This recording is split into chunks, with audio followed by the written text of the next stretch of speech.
Olá, bem-vindo à nossa conversa. Nosso foco hoje é como a gente lida com a memória de quem já partiu. Exato. Especificamente, vamos olhar o que a segunda parte, capítulo 6, diz sobre comemoração dos mortos, funerais. Isso. Qual é a visão ali sobre como os espíritos percebem nossa lembrança? E os rituais, o dia de finados, como funciona isso para eles, segundo o texto? A ideia é explorar as perguntas e respostas que estão lá mesmo, né? Tentar entender essa perspectiva espírita sobre essa conexão. Uma questão central que o livro levanta logo de cara é: os espíritos são sensíveis à nossa lembrança daqueles que foram queridos aqui na Terra? Ah, sim.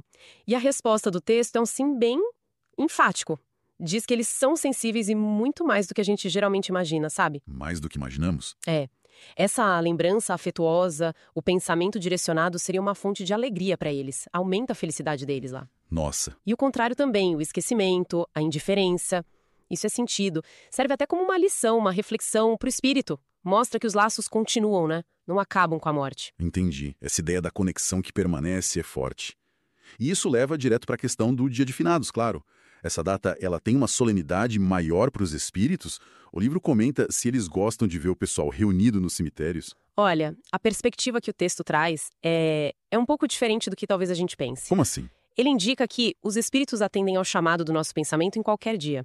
Não precisa ser finados. Ah, entendi. A particularidade da data, segundo essa fonte, seria mais uma coisa deles, sabe? Uma reunião entre os espíritos que já têm uma certa compreensão, um dia de encontro espiritual junto aos túmulos de quem eles têm afinidade espiritual. Então é mais uma comemoração no plano deles. Isso, que não depende tanto da nossa visita física ao cemitério. É mais sutil. Interessante isso.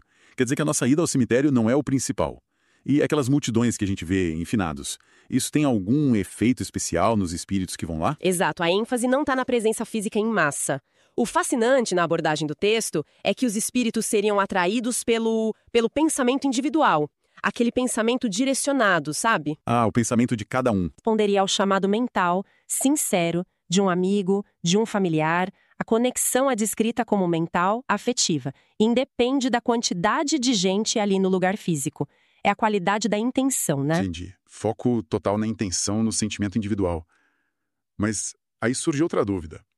E aqueles espíritos que talvez não tenham mais ninguém aqui na Terra para lembrar deles? Os esquecidos, como às vezes se fala. O texto diz algo sobre eles?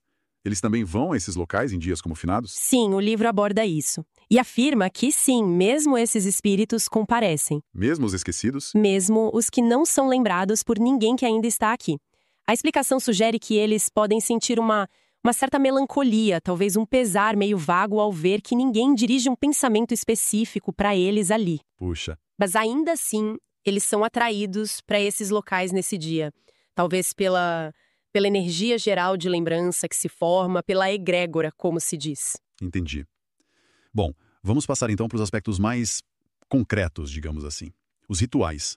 Qual seria a diferença, na visão do espírito, entre a gente ir lá, visitar o túmulo fisicamente e fazer uma prece em casa, mas uma prece sentida? Olha, a perspectiva apresentada faz uma distinção clara entre a forma e o conteúdo. A visita ao túmulo é vista como uma manifestação mais externa, uma forma de representar a lembrança, um símbolo. Uma representação. É, um ato que simboliza o pensamento. Mas o que realmente teria valor, o que alcançaria o espírito, seria a prece que vem do coração, sabe? O pensamento sincero, cheio de afeto. O sentimento genuíno. Exato. E isso, o livro ressalta, pode acontecer em qualquer lugar. Uma prece feita em casa, com sentimento verdadeiro, teria o mesmo valor, ou talvez até mais, do que a visita formal ao cemitério. O local é secundário. O que vale é a intenção. Isso coloca muita coisa em perspectiva, né? Muitas das nossas tradições. E seguindo essa linha, como é que a obra vê aquelas homenagens mais elaboradas? Funerais muito grandes, túmulos luxuosos. Os espíritos se importariam com essa pompa toda? Sentiriam prazer nisso? O texto sugere que, há uma certa indiferença por parte dos espíritos mais esclarecidos. Indiferença. Embora muitos possam até comparecer a estas cerimônias, eles seriam, no geral, muito mais sensíveis à lembrança afetuosa, sincera daqueles que realmente os amaram, do que à grandiosidade do ritual em si. Entendi.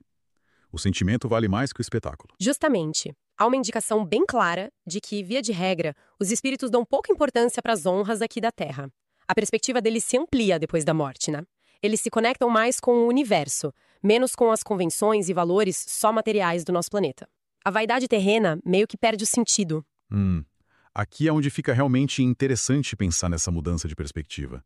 E aquele desejo que algumas pessoas têm de serem enterradas num lugar específico. Um lugar que amaram em vida, talvez. O livro comenta isso. Tem alguma relevância real para o espírito depois da morte? Sim, a fonte menciona isso. Explica que esse desejo pode sim vir de uma afeição especial que o espírito tinha por certos lugares durante a vida física. É compreensível. Mas Mas o texto pondera que essa afeição por lugares é considerada de importância secundária, sabe? Comparada com a afeição pelas pessoas. as pessoas vêm primeiro. Exato. Os laços afetivos com outros seres são vistos como muito mais importantes e duradouros no plano espiritual do que o apego a um ponto geográfico específico para os restos mortais. O foco do espírito se desloca para as conexões pessoais, entende? Faz todo sentido essa hierarquia de valores focada nas relações. Vamos então olhar um pouco para a experiência do espírito logo depois da morte. Tem aquele costume, em algumas famílias, de reunir os restos mortais, os despojos, no mesmo túmulo, num jazigo familiar? O livro vê isso como algo ruim, condenável? Não. A visão apresentada não é de condenação, não. Esse costume é descrito como piedoso até. Um testemunho de simpatia, de união familiar para com aqueles que partiram. Então tem seu valor. E prática para quem fica. Para quem fica? Como assim? Funciona como um ponto de referência, sabe? Ajuda a concentrar as lembranças, a manter viva a memória da família, a direcionar os pensamentos, os sentimentos. É mais um apoio psicológico e afetivo pra gente aqui. Entendi. E a alma em si, a pessoa que partiu e está voltando para a vida espiritual, ela se comove com as honras que são prestadas aos restos mortais dela? Como o texto fala dessa sensibilidade? A resposta que o livro dá é condicional. Depende muito do estado do espírito naquele momento, do nível de evolução, da lucidez dele. Depende do espírito? É. O texto usa a expressão quando ainda não se acha desprendido por completo das coisas terrenas. Ou seja, se o espírito ainda está muito ligado à matéria, talvez confuso depois da morte, aquele estado que a doutrina chama de perturbação, e ainda conserva o que o texto chama de preconceitos terrenos. Preconceitos terrenos, o que seria isso? Seriam os valores, os apegos materiais da vida física, a vaidade, essas coisas. Se ele ainda está nessa vibração, ele pode sim sentir prazer com as homenagens ou, ao contrário, desgosto pela falta delas. Ah, tá. Mas conforme o espírito se eleva, expande a consciência, entende melhor a realidade espiritual, ele perceberia a futilidade disso tudo. Deixaria de se importar com o destino do corpo que já não serve mais. Essa ideia do período de perturbação, de adaptação, parece bem importante aqui. E nessa linha, será que o espírito chega a assistir ao próprio enterro? O livro fala sobre isso? O texto responde que isso acontece frequentemente, sim. O espírito assiste. Assiste mesmo. Assiste, mas faz uma ressalva importante, ligada justamente a essa condição de perturbação que a gente falou. Qual ressalva? Se o espírito ainda estiver muito confuso com a transição da morte, ele pode até estar presente ali no funeral, mas sem perceber claramente o que está acontecendo, sem entender totalmente que aquilo é o enterro dele. A percepção depende da clareza mental dele naquele momento. Entendi. E ele consegue captar os sentimentos das pessoas que estão ali, a sinceridade, talvez a hipocrisia, a dor real? Sim, a obra indica que o espírito percebe. Percebe a presença das pessoas e os sentimentos que movem cada uma delas. Claro que essa percepção pode ser mais ou menos clara dependendo do estado dele e da intensidade do sentimento. Então ele sente a vibe do lugar, digamos assim. Exato. A sinceridade da emoção, o afeto verdadeiro. Ou ao contrário, né? A indiferença, a formalidade vazia, até a hipocrisia. Tudo isso seria perceptível para o espírito que está ali na medida da sua lucidez. A conexão é mais sutil, vai além das aparências. Isso levanta uma questão, olha, talvez um pouco desconfortável, mas que a obra também toca. O espírito de quem acabou de morrer costuma assistir à reunião dos herdeiros, principalmente quando se trata da divisão dos bens. Esse é um ponto abordado de forma bem direta e forte no texto. A resposta é: quase sempre. Quase sempre? Nossa, e por quê? A razão apresentada tem um duplo aspecto. Serve como um aprendizado para o próprio espírito que desencarnou e, em algumas situações, funcionaria como uma espécie de castigo ou lição moral para os herdeiros que mostram sentimentos mesquinhos, sabe? Uma lição. Como assim? A obra sugere que Deus permitiria ao espírito presenciar esses momentos para que ele possa avaliar o valor real daquelas demonstrações de pesar que ele recebeu antes, no velório, para que ele possa ver a sinceridade versus a falsidade. Para ver quem era sincero. E principalmente para perceber a cobiça pelos bens materiais, que às vezes se esconde por trás das lágrimas de fachada. O texto enfatiza a decepção profunda, o aprendizado, muitas vezes doloroso, que essa constatação pode causar no espírito ao ver a verdadeira natureza das intenções humanas ali. É uma perspectiva que realmente faz a gente pensar nas nossas próprias atitudes, né? E motivações. Então, o que tudo isso significa, né? Se a gente fosse resumir as mensagens principais que essa fonte trouxe pra gente hoje sobre comemoração dos mortos, funerais, o que mais se destaca pra você? Olha, para mim fica muito clara a primazia do pensamento sincero, sabe? Do sentimento verdadeiro, do afeto, acima de qualquer ritual externo, qualquer formalidade material. A conexão real acontece no nível do coração, da mente. Concordo.